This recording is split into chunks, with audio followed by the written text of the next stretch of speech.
There were two farmers named Kwame and Yao. They were neighbors. Their farms were side by side. That year, both of them had excellent harvests. Their corn grew tall and golden. Their yams were big and plenty.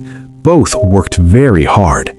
But what they did next was completely different.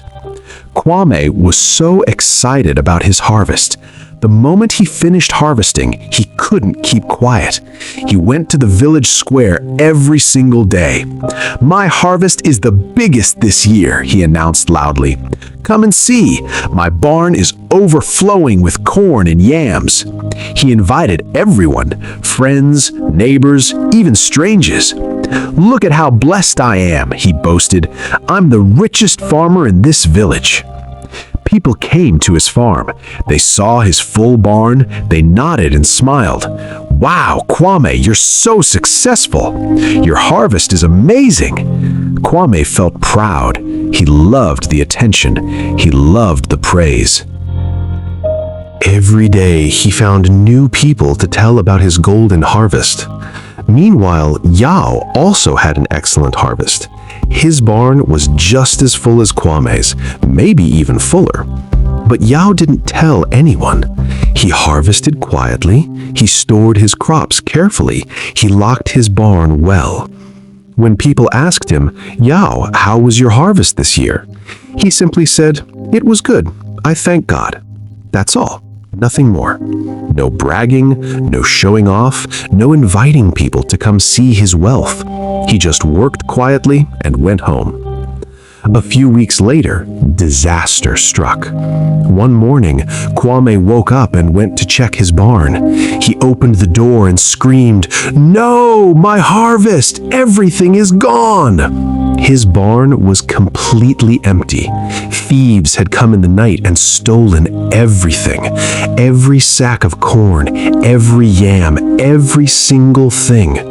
Kwame ran around the village crying and shouting, "Someone robbed me! They took everything I worked for!" But his barn stayed empty. His harvest was gone forever. Yao's barn? Completely safe. Nobody touched it, nobody even tried. His harvest remained full and protected. While Kwame was crying over his empty barn, Yao was peacefully selling his crops and feeding his family.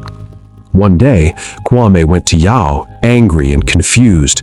"Yao," he said bitterly, "I don't understand. Both of us harvested well, both of us worked hard. So why did thieves steal from my farm and not from yours? It's not fair. Why me?" Yao looked at his neighbor with calm, gentle eyes. "Kwame," he said quietly, "let me ask you something. Did you go to the village square and announce your harvest to everyone?" Kwame nodded. "Yes, of course. I was proud of my success." "Did you invite strangers to come see your full barn?" "Yes, I wanted everyone to know how blessed I was." Yao shook his head slowly. "And you don't see the problem?" Kwame stared at him, confused. Yao continued, "You went everywhere telling people you were rich. You showed everyone where your wealth was stored. You announced it to the whole village, even to people who had nothing. What did you think would happen? When you broadcast your success to hungry people, to jealous people, to desperate people, you become a target. You painted a sign on your barn that said, 'Come and steal from here.'" Kwame's face fell. He finally understood. But I was just happy. I wanted to share my joy." "There's a difference," Yao said gently, "between being grateful and showing off. I was also happy about my harvest. I also thanked God, but I kept it private. I protected what I had.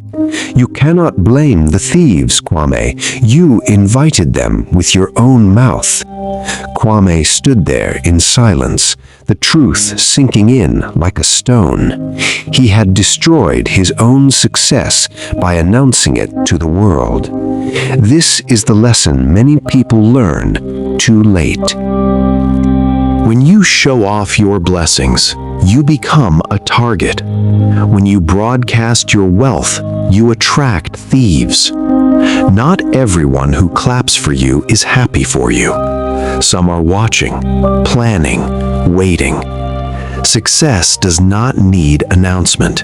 Blessings do not need witnesses. The quieter you are, the safer your harvest stays.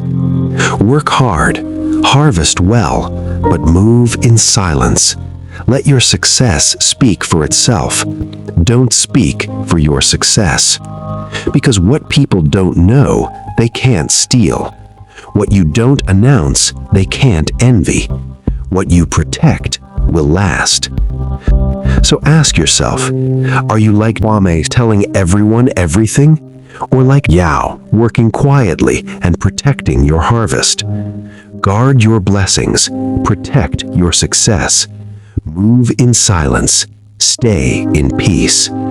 Subscribe to Morals in Tales for more wisdom stories. Are you Kwame or Yao? Be honest in the comments. Until the next tale.